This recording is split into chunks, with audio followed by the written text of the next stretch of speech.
lain menjadi menghukumi dengan hukum yang salah. Ini dia masalah.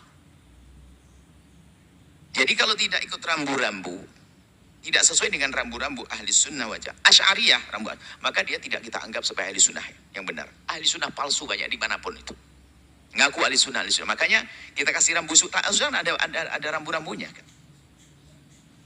Makanya ada identitas lima. Kalau Anda memahami identitas lima, selain identitas lima ini adalah bermasalah. Seorang harus mengatakan dirinya berani muslim dia. Setelah itu ahli sunnah wal jamaah. Nggak cukup ahli sunnah wal jamaah, karena ada ahli sunnah wal jamaah palsu ngaku ahli sunnah, tapi dia bukan ahli sunnah serius. Kenapa? Bukti menghujat ulama-ulama ahli sunnah yang benar.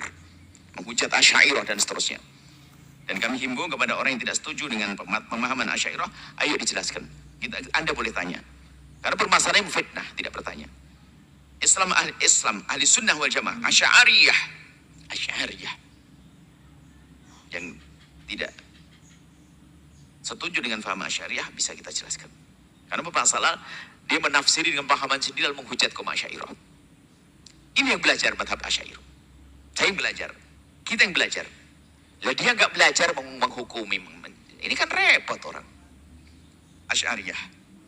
Sekarang harus paham, tidak cukup orang mengaku-ngaku percaya ikut dengan Abu Hasan Asy'ari, nggak bisa dipercaya. Ada sekarang pura-pura Abu Hasan Asy'ari, saya percaya dia imam besar, tapi ya saya nggak setuju dengan Asy'ariyahnya pengikutnya ini. Ini mulai melintir. Dia mulai berdusta. Seolah dipisah antara Imam Abu Hasan Asy'ari dengan pengikutnya ulama Asy'ariyah akan dipisah. Dengan cara memisahnya, tadi kita sebutkan di muqaddimah, membuat 3 fase yang ketiga. Jadi pengikutnya ikut fase yang kedua, masih sesat. Abu Hasan Asy'ari keluar dari fase ketiga, fase dusta tadi. Islam, ahli sunnah wal jamaah, Asy'ariyah atau Maturidiyah, kemudian ada ciri lagi, bermadhab. Kalau sudah sok nggak bermadhab, wah ini kacau. Yang kelima adalah Sufiyah. Ikut cara mendekatkan diri kepada Allah, membersihkan hati dengan cara kaum Sufiyah. Dan memang tidak kita pungkiri ada sufi-sufi palsu di sana.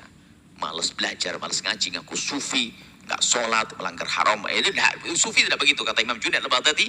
Tasawuf kita adalah harus diikat dengan Al-Quran dan hadis. Ini ada sufi-sufi palsu. Nah, makanya dunia tasawuf sendiri kita harus waspada. Ada dunia tasawuf, benalu tasawuf dirusak oleh sufi-sufi pemalas itu. Sufi-sufi palsu. Sehingga kadang-kadang di luar Islam, di luar ahli tasawuf, di luar ahli sunnah wal jamaah Asy'ariyah, menghujat ahli sunnah melalui ini tasawuf sufi palsu.